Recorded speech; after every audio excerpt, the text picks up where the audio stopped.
Well, here we are. Welcome to another KP podcast, and joined today, and pleasure of spending some time with my colleague, the Italian Stallion, dressed in the Royal Australian blue, Australian flag, and Nick Dametto. Welcome, Nick. Thanks, Rob. I must have got the memo this morning and got the dress standard right, eh? Yeah, you wear it better than I do, mate. You're filling out with a few more muscles. I'll get out of it.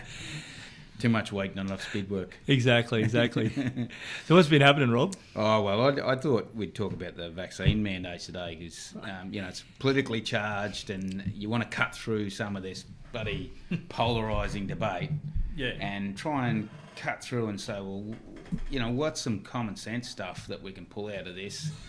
Well, I think it's a great opportunity to raise this during one of the podcasts that the KAP is putting out because, let's be honest, it hasn't really taken front and centre in any of the mainstream media. No. And that's unfortunate because this has really affected a lot of people across not only Queensland but the whole of Australia. Yeah. It's affected the way people socialise, affected the way people are employed. Yeah. And mainly it's affected even down to how people interact within their own family units. It's caused a rift between a lot of people, these mandates. Yep. And a lot of people are willing to make the sacrifice of benefit of public health or whatever, but I guess, where I'm sitting, and I know you feel the same, it's that scepticism of government overreach. And we see so much evidence of government doing stuff for political purposes rather than the public health or for the economy or for the good governance. They're doing it for political purposes. So when they come out and say, we've got to do this, this and this to help people, we're like, well, hang on. Is this politics or is this... And we don't have access to all the information that they're getting, and it gets... I guess that certainly creates questions in my mind about messaging that they put out. It's interesting because people, in general, have a distrust of government. And I think it's a good trait of good governance to actually win over the trust of people. Yeah. And what they've done here, they've failed to, I believe, demonstrate clearly why the vaccine should be rolled out across the whole of Australia. There's been a lot of information out there. We're in a different era these days where the World Wide Web opens up to all sorts of discussion and all sorts of information sharing. But I think what government has really done here is failed to demonstrate why the vaccine is necessary, and because of that failing, they've had to mandate this. The idea, I believe, of the vaccine was to make sure that whoever catches this COVID-19, the symptoms are at an acceptable level where people aren't ending up, not as many people are ending up in hospital or, or dying, And I think and largely, I think the vaccine has done its job, but the way government has gone about forcing this vaccine onto not only Queenslanders, but it's happened all across the Australian continent, has been wrong. Yep. I found, stumbled across the report, and I'm always a bit reluctant to rely on reports because, we're both getting jammed with so much information on the COVID thing that you could spend your entire days just focusing on the material that you're getting. But I just wanted to use a passage out of this one, and they would seem to be highly credible. There's a catalogue here of about 10 or 12 doctors and highly credited sort of medical professionals from around the world, and the papers about unintended consequences of vaccine policy. And it's a really interesting paper, but there was one line in particular that said, we argue that current COVID-19 vaccine policy should be re-evaluated in light of negative consequences that may outweigh benefits. Leveraging empowering strategies based on a trust and public consultation represent a more sustainable approach for protecting those at highest risk of COVID-19 mobility and mortality and the health and wellbeing of the public. I just think that hits the spot of where KAP has been felt so strongly about the mandate, saying if you can invite in the trust of people and be say that, look, and if you've built up that capital of trust, then people, and say, look, we're really trying to help you guys. Here's the advice we've got. If you've got anything better, we'd love to hear it, and we'd love to be open about the risks of this solution. But we still think it's a good idea you'll do it if you say that to me or other people, you go, yeah, fair enough. But when you're saying, we're the government, we're telling you to do it, you know, and Aussies are built to question, and crikey, I would encourage people to question everything. Like it's so important that we question things, and that politicians, governments are made to justify themselves, not just by saying, here's Chief Health Officer, they're saying it. No, give us a bit of why behind that, because that's a big deal, injecting stuff in your body, and we want to know what's going on here. And they've done and it's not just to me, it's not just what they're doing with vaccine, COVID, it's like the layers of lies and integrity breaches. I mean, they're engulfed in integrity issues now, but it's that, I mean, if you live Townsville or Mount Isa, we've got bloody hospital services run into the ground, terrible health stats, the crime's running rampant, and they come out, their big announcement, they're going to have a Olympics party in Brisbane in 2032 is their big thing. Of course we feel like we don't trust you because you're serving yourself, you're making political decisions. Now you're coming, you're telling us you care about us so much that you want us to do all this stuff. No wonder people, there's resistance. So I think they're reaping what they sow in all this, in that you build that distrust in community. Guess what? They're not going to listen to you when you order them to do something and saying you're doing it for their welfare. I made the decision to be vaccinated, and I went and did my own research, and I felt comfortable after talking to my GP that was the right decision to make for me. And everyone should have that personal choice, though. But what happened was, government didn't go out there and share the information that they believe that the vaccine's safe. They believe that, and all this sort of stuff.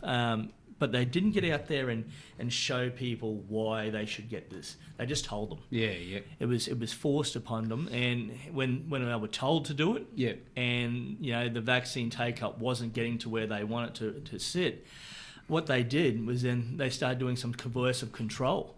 And I think it's isn't it interesting that this state Labor government is about to introduce legislation to Parliament this term, coercive control legislation. So you can't coercively control your partner, or elder abuse is protecting some of those vulnerable people from being forced into doing something they don't actually want to do. Where what they've actually done is coercive control by taking people's rights away from being able to go to a pub, club, restaurant, get out there and socialise. The very thing that Queenslanders love. They took away their rights for many people out there to work in their chosen profession that they've, some people have been doctors, nurses, and, health professionals for their whole career. You've got people out there that have sunk a lifetime into a career of teaching, being told they can't do that anymore because, unless they get the vaccine, they're out. And people have suffered. Well, it draws you into that unintended consequences because, it's interesting. I think the childhood vaccination thing is because I think it's 90-95%. There is some, I guess you'd say, coercive elements to childcare, but it does tell a story in that give people their lead and let them do what they want, and they might get there. It's more likely they're going to get there than you holding a gun to their head. The other story I find interesting had a story relayed to me.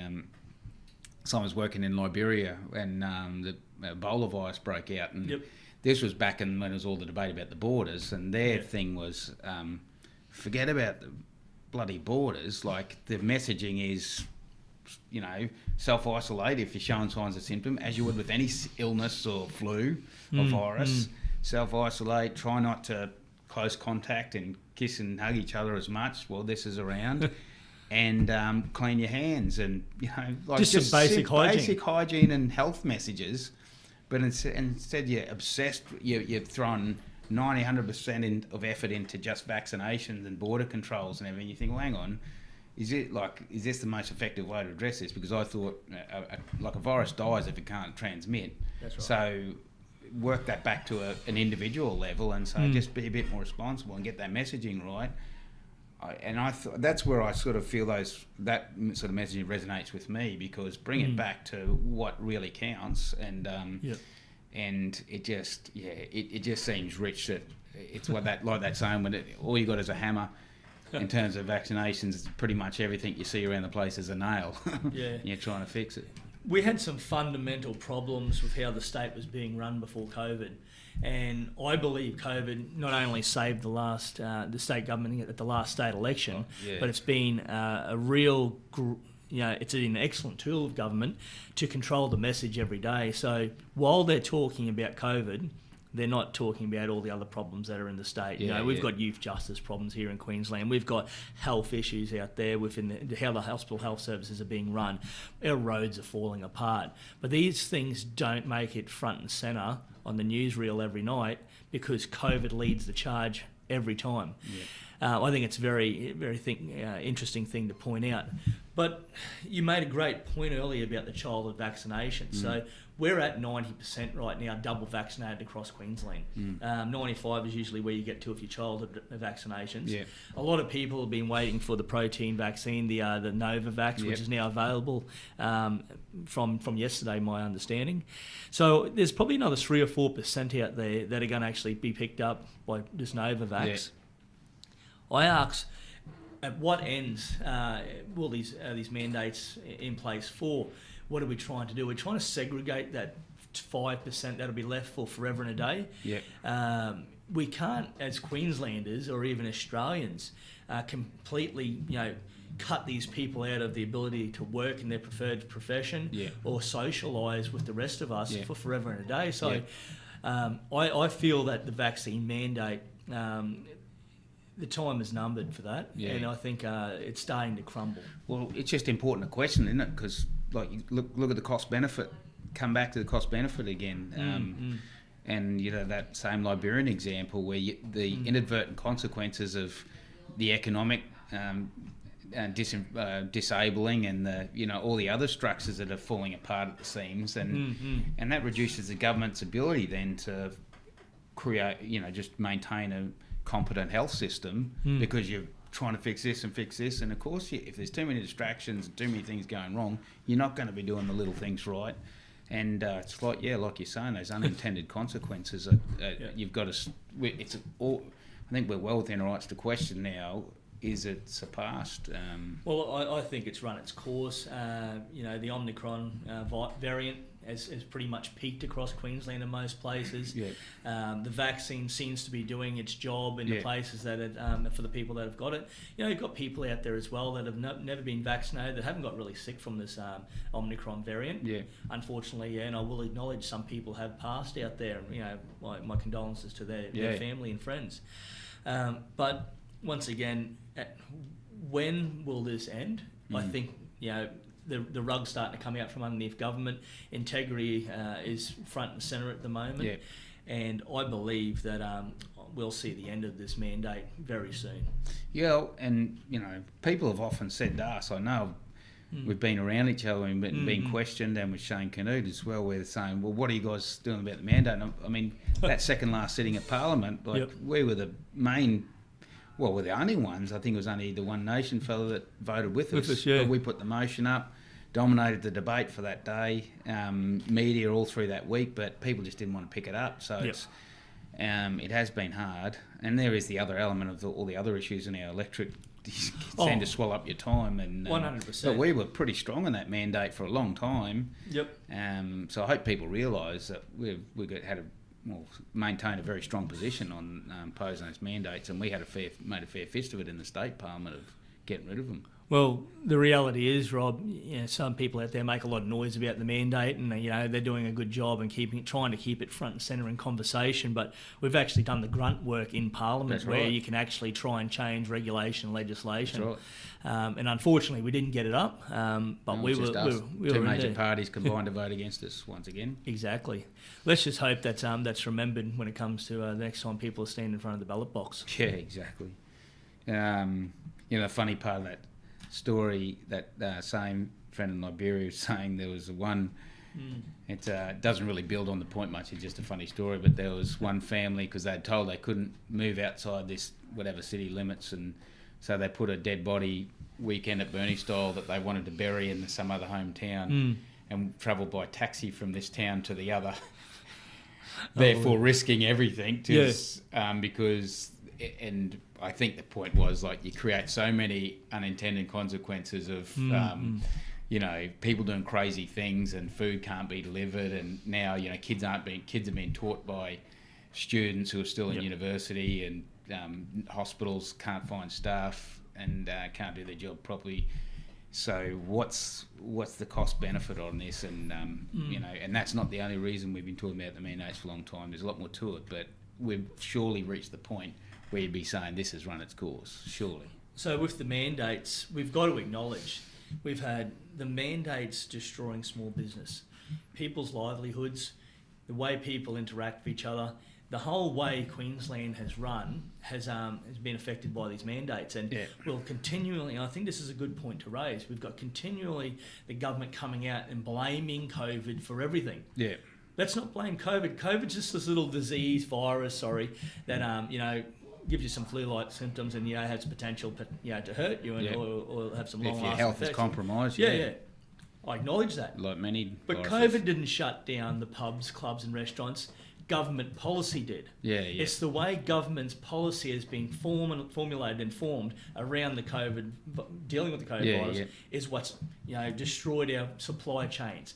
Kept the trucks off the road, kept the borders shut, and shut down multiple restaurants, cafes, bars, and tourism businesses across Queensland. So don't blame COVID.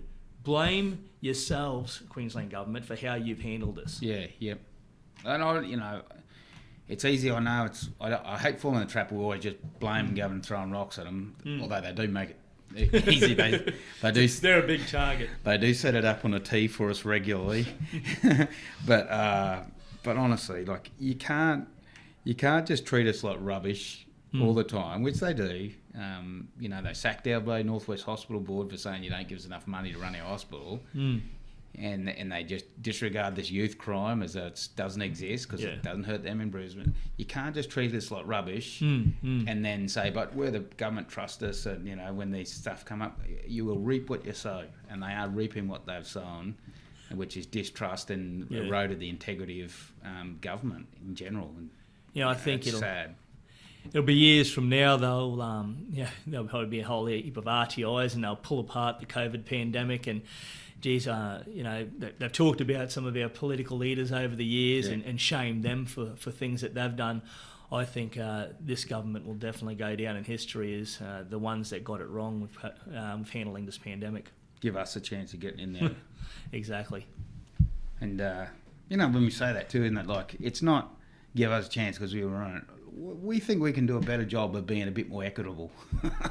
We're the disenfranchised ones here in these remote and regional areas, but we accept there's stuff down in Brisbane, interests are theirs as well, we've got to appreciate, but crikey, there needs to be some counterpoint in that parliament. Well, your biggest problem is even those MPs that are part of government in North Queensland don't have a voice in the party room, and a limited voice when it comes to and you've got to remember that there's different there's a segregation between country and city votes. It's been there for forever and a day. As there should be. Of course.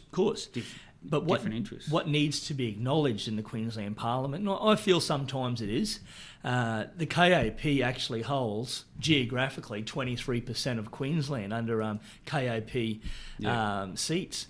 Now, arguably some of the most resource-rich areas of Queensland. Exactly. So we might be, only hold 3 seats in Queensland, but the reality is we actually represent a huge landmass with very diverse resources, but also very diverse points of view.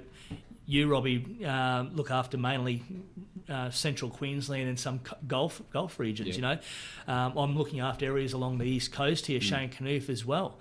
And there's a million different points of view out there. Yeah, there is. I mean, even between our electorates. But I mean, we go down to Brisbane, you just say, crikey, is that how they think here? Okay, which is, you respect that, but no wonder they don't understand our issues here and how people think. And when they try to roll out these vaccines and say, your take-up's not good, then you go, well, yeah, no kidding, because you guys have sort of neglected us for the last 20, 30 years. And well, I think it's time, like I said, for the mandates to end. They should never have been put in place in the first place. There was better ways to get this up to a 90+% vaccine rollout and acceptance. It was lazy, wasn't it? It's just an easy and lazy way to go. can't blame them for trying, but it was too easy. I think they realised that they knew Queenslanders already didn't trust them, so there was no other way they were going to do it. Fair point. Yeah. All right, mate. Yeah, Rob. Good chat. It's always a pleasure. And all the best for the rest of the podcast. I'll go and put another coloured shirt on. Don't be silly. You look good in it.